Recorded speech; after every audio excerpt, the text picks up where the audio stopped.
Flow-down gradients are a pretty fundamental and commonly encountered concept in physiology, whether you're talking about the cell or the entire body. And it's kind of nice because rather than talking about lots of different concepts, we can just wrap them all together and talk about flow-down gradients. Fortunately, the concept is really not that hard. Basically, stuff spreads out. Let's get into the details here in a minute. So flow-down gradients have to do with diffusion, which we'll tackle first, and also how heat spreads out and substances under pressure spread out. So let's just take diffusion first, which is particles spreading out. We'll get to later on applying this across a cell membrane, but for now, we'll just use a plain jar of water. So I've noted the starting time, 12:11, and I'm going to take a little bit of dye. You've probably seen this sort of thing happen before. I've taken care to make sure this water is really nice and still. I'm going to add this really gently. All right, so there it goes. You'll notice that this is going to be a pretty slow process. Diffusion is slow. We have a lot of ways in our body to speed it up.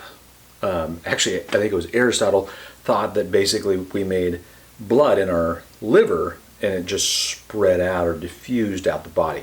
That would take forever. So we have lots of mechanisms to speed this process up. But we'll just watch this here for a little bit. I'll note the time as we go along. So diffusion happens in some sort of fluid, whether that's gas or liquid, but obviously not in a solid of any kind. A few things we could do to speed it up. So the smaller the particle diffusing, then the faster it goes. And that kind of makes sense, moves out through the rest of those molecules just faster. If we were to heat this up, this is a little cooler than room temperature, and if we were to heat it up, it would increase the energy of those water molecules. They'd be bouncing around, just sort of jittering faster, and that would speed up diffusion. So we've got particle size as well as heat. If we were to change the fluid itself, now in the body it's all pretty much water, so we mainly think of it biologically in terms of water, but a less dense fluid like air, diffusion would happen faster because those particles are zipping around faster as well. So similar concept to heat. Finally, the concentration gradient. And that's going to be a concept we need to get into in a bit. The steeper the gradient, then the faster things will spread out. And for that, we need to understand a little more about what a gradient is exactly. So just a little bit about gradients and that idea.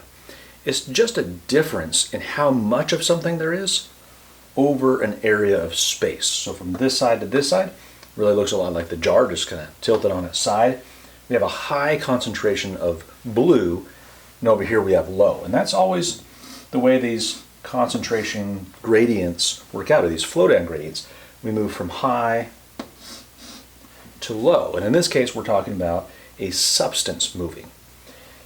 We're talking about a steeper gradient would make it diffuse faster. Well, what if we had some orange dye over here, but not much of it, and it was already kind of spread out? The blue would spread out faster than the orange simply because the concentration gradient is less.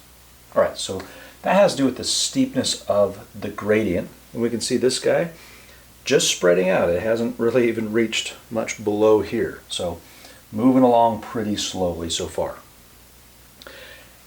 This can apply not only to particles, but if we had something under high pressure, they're going to move from high to low, high pressure to low. It's what drives weather systems even. It would also work for heat, high temperature to low temperature. Same concept. So this is kind of nice. We can apply this flow down gradient concept not only to particles, but to temperature and pressure as well.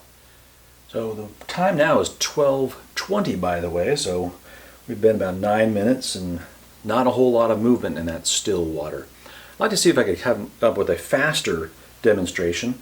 Things move from high to low. I don't know if you've ever siphoned anything, but if we were to raise up the level of the green container, then you notice that the blue one, or the lower one, is filling up. And it'll do that until the water levels are even. What about if we go the opposite way? Well, you can see that that one that's higher is draining down. Pretty nice trick. Move from high to low. Has a good application here as well. Once everything is completely spread out and even, everything stops. Well, not exactly. It doesn't stop moving. There's always that jittery motion of all the molecules, but it stops spreading out. Things just keep moving around. Let me see if I can add a cap to this and create some pressure. All right, well, it took me a few minutes to get that hole in the cap and get the tube in there. 1224, still not a lot of progress. These things should level out, but if I add pressure by squeezing this one, and I can even get the one on your right higher than the green bottle by adding pressure and squeezing it. All right, well, here we are. Time's marched on.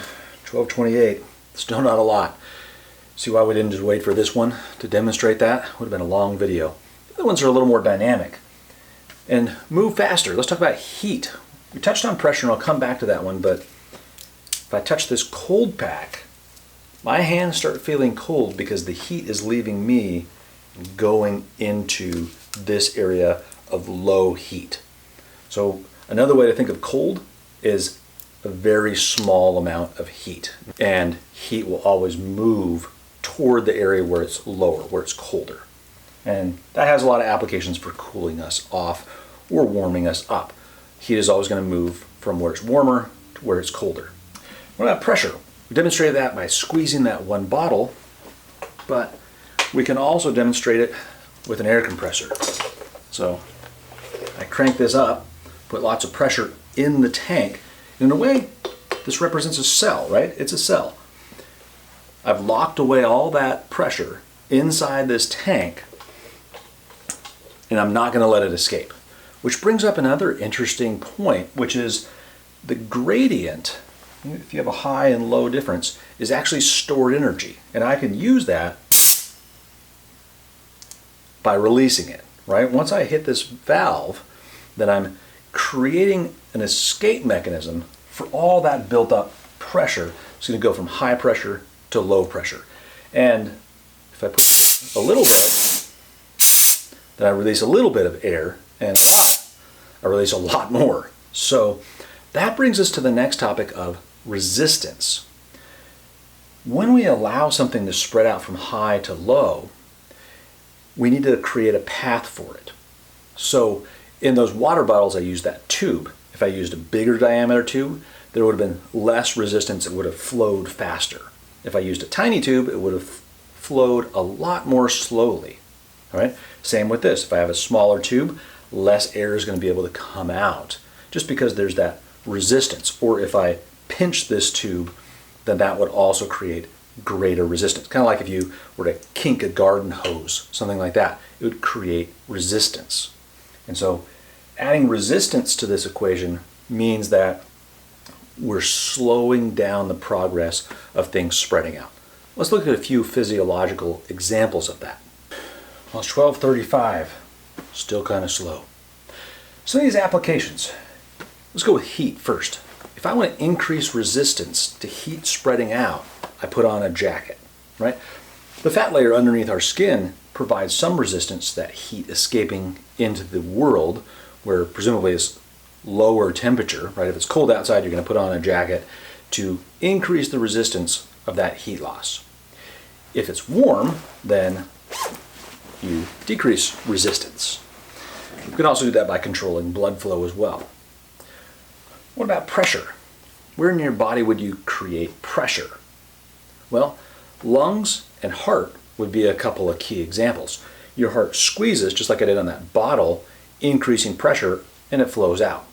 If those arteries were to grow or constrict, then that would decrease resistance or increase resistance. Which is why when people's arteries get clogged up and kind of get smaller and smaller, that puts a lot of strain on the heart, and sometimes their heart will enlarge just to make up for that difference. An asthma attack is a good example. If you've ever had one of those or know somebody who does, then the tubes going into your lungs start to get smaller. That's increasing resistance, so it's harder to breathe. You have just as much muscle kind of creating suction, but the air is moving slower. Easy to kind of create a panic feeling when that air is just not filling the lungs like it's supposed to. Go back to our diffusion example. How would I create a barrier to diffusion? How would I create resistance? Well, I could create a physical barrier. Doesn't look like I need to here. It's spreading out so slowly. But if I were to create a barrier by putting some sort of membrane there, then that would increase the resistance and it would spread out slower. Now, one of the things about this that you have to understand is in our bodies, we can't rely on diffusion to move things around. We're way too big for that. We're much larger than this jar of water. And so diffusion just doesn't work. That's why we need our heart to pump, create pressure, things like that.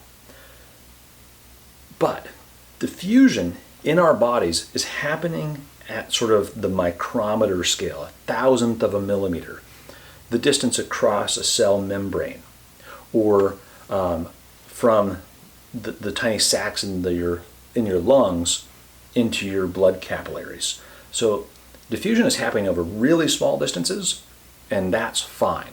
It happens fast enough at that small a scale for it to actually do something. There's flow down gradients. Not too difficult. Stuff spreads out, sometimes fast, sometimes slow. I'd be curious to know if you can come up with any other examples just from your life, things from your own experience, other things in the body. If you think of them, post them in the comments, along with any other questions that you might have. It's just the foundation, like I said. We're going to keep talking about it when we talk about cells, the circulatory system, respiratory system, and body temperature regulation.